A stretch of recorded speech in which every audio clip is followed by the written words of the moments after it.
A miracle happens every single morning. You know what that is? You get a brand new 24 hours. This time is not guaranteed, and it hasn't happened yet, so it can't be wasted. You can only waste the moment. So let's not. Here are 7 takeaways. Let's dig in. Takeaway 1, in this allotment of 24 hours, we have to eat and sleep and drink water and exercise and do our jobs and do our chores and take care of just the administration of our lives along with literally everything else. Every single thing that has to happen every day has to happen every day. And eventually, we end up needing to do more or wanting to do more. So something that can help with that is to do a time audit to see where your time is actually going. If you track your time about every 15 minutes for a week, I mean, I know that seems like a really daunting task, but you can get some really interesting insights from that to see exactly where your time truly is going, and then start allotting it more where you want it to go, depending on your results, of course.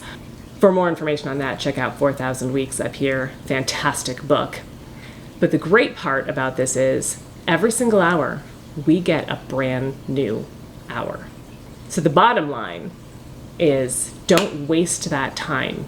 In an hour or next week, it'll just be later. Key takeaway 2, when you do start making changes, maybe based on this time audit, start with small changes, very small increments, almost embarrassingly small, truly. Like do 1 push-up. If your goal is to be able to do a bunch of push-ups, do 1. And just do that 1, and then that's all for the day. And then you do 2 the next day, or maybe you spend a week doing 1 a day, but then you get to 1. Because nothing succeeds like success, and nothing fails like failure. A failure can lead to learning. Unfortunately, more often it leads to stopping. But a win, even the tiniest success, can be built on into a big success. A big mistake some of us make is not having any interest or any passion for what we do all day for work, what we get paid to do. And so no matter how you feel about your job, whatever situation you're in, really try to see some value in it and try to make the best of it. Even if it's not where you thought you would be, try to deliver some value and try to at least do your best at it and see that there is value in all work. So if you're dragging yourself in at the last minute reluctantly, and then you are leaving as early as you possibly can, incredibly happily, try to find at least a couple of tiny things you can, at the very least, not hate about your job, and try to enjoy them at least a little bit. Another thing is a mistake that some of us make daily is treating the workday as the day and ignoring the margin before and the margin after. Because, I don't roll out of my bed and I'm immediately at work most of the time. I mean, there are occasional days when I work from home that I have done exactly that. I've rolled out of my bed when it's time and I've gotten on the computer and done some work. But that's not the norm for me. Most of the time, there's a set time that we start and there's a set time that we end, and then we just treat that as the day. And that's just part of the day.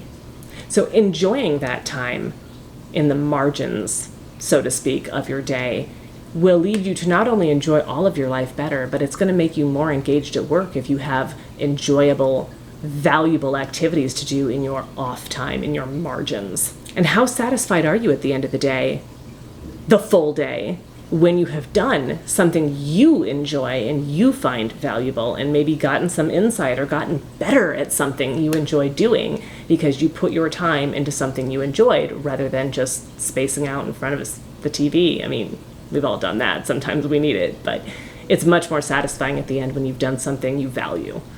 Brings us to lesson 3. How tired are we really at the end of the day? Like at the end of the workday, if we don't view our evening as valuable time, if we view it as just like the workday is the day and then we don't have that evening, then we think we're tired, but we actually aren't. If we have arranged to do something fun that we enjoy during our evenings, like say you want to, go to a movie or something, then that's something you look forward to. So you realize you're not tired at the end of the day. You're just tired of doing that. Like, we're optimized. The human brain is kind of optimized to do detail work in the morning and to be social in the afternoon. So 2:30 in the afternoon for me is not a great time for me to be doing my spreadsheets. That's what I do, is I play with Excel all day long, and I'm in numbers.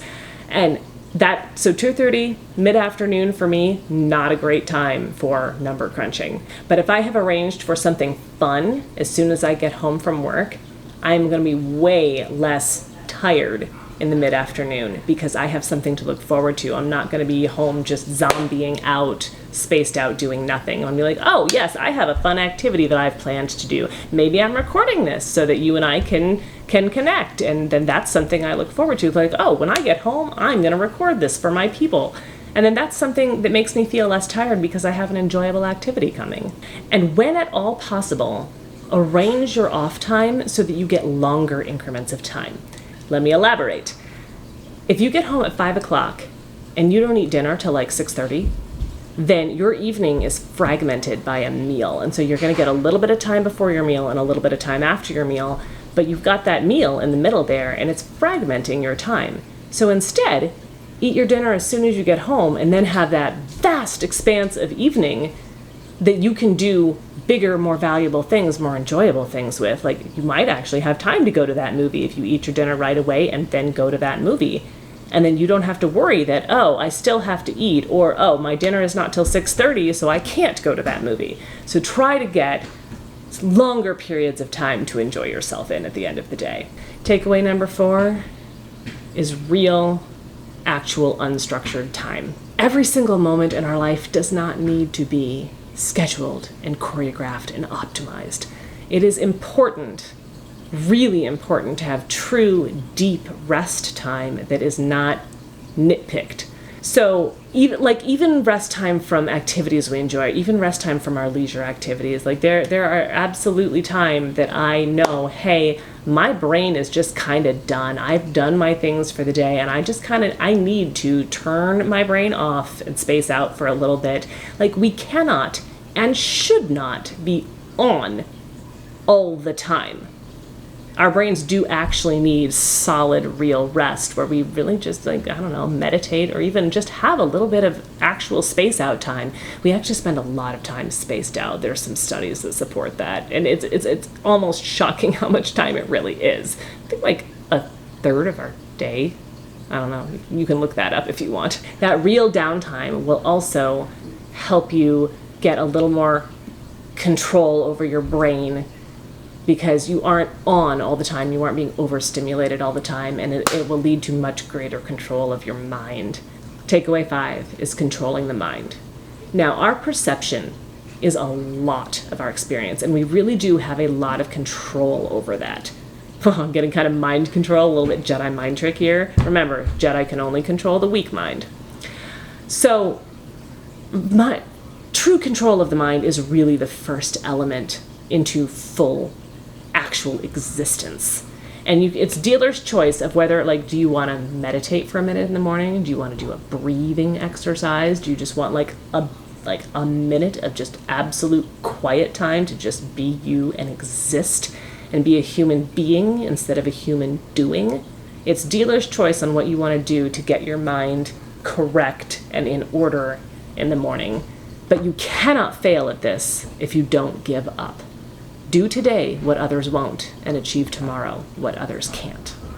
This can help you develop and hone concentration skills, leading to number 6, which is harness that concentration you're working on every morning and start pursuing either new interests, like maybe you want to go draw, or start pursuing interests deeper and get really into something. Pick something that you are going to enjoy for the activity itself.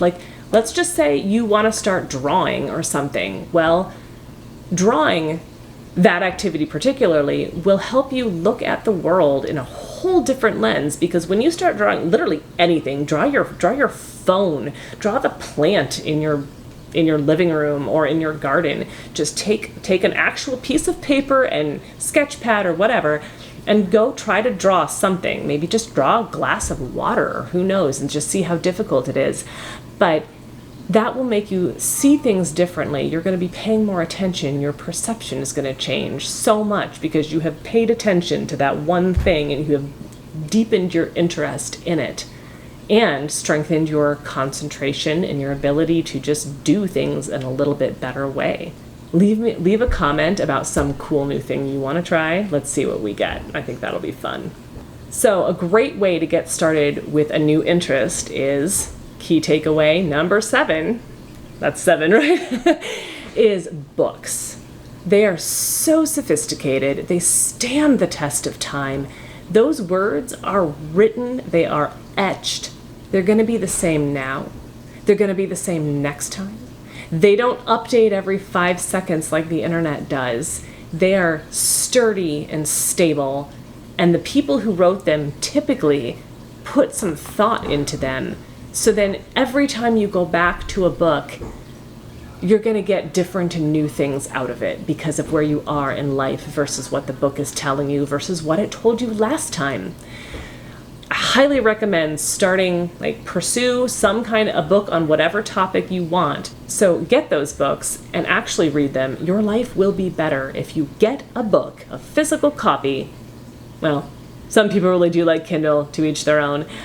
Get a copy of that book and actually read it. And actually, if you want to tip, my dual coding video up there, if you possibly can, get the audiobook and the physical copy because your brain doesn't have to work as hard. The visual processing and the auditory processing, each of them has to work less hard to absorb the material and you get it in multiple ways. And so for me, it actually helps me get through books a little bit better and I retain a ton more because I listen while I read. And it pushes me because I am a slow reader, like painfully slow reader.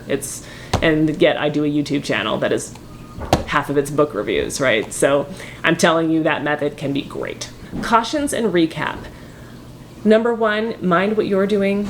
Don't necessarily worry too much about other people. Everyone's got their own thing and to each our own. Number 2, do not obsess over your routine. Now that you've got your things figured out and your life's a little bit in order because you've followed the advice in this book, don't obsess about the routine. Don't schedule, don't nitpick nanoseconds. Be a little bit flexible. We actually can stick with things, with routines and new things and changes far, far better if we just allow a little bit of grace. So give yourself some grace. 3rd, don't rush the process. Enjoy life for what it is. Enjoy it. Don't rush to a conclusion. The journey really, or the destination, the journey really is the destination, however we say that. But don't rush. Just enjoy your process. Enjoy your changes. Enjoy pursuing your interests. 4, start small, painfully small, and slowly. Make it absolutely inevitable that you will succeed at whatever it is you want to change first. 1 push-up, 1 page of a book, whatever it is you want to do.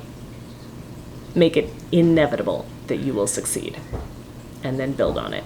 And 5, once you decide on a task or a hobby or whatever it is, or pursuing a new interest, do not give up. Continue the pursuit. Pick something that you're going to be willing to stick with, but decide that you are going to achieve a certain thing and then absolutely achieve it at any and all cost. Make it through the dip. Great book up there. Make it through. Be amazing. And then at the end, like when you've made it through that dip and when you have stuck with it and you have achieved your achievement, you are going to be so proud of yourself, and it may even inspire you to take on new things. Thank you so much for watching. If you learned 1 thing from this video, please hit the like button. If you learned 2 things, consider subscribing for more awesomeness. For a deep dive in how to get the most enjoyment and amazingness out of every moment of your life, check out 4,000 Weeks right here, and I'll see you there. Keep being amazing.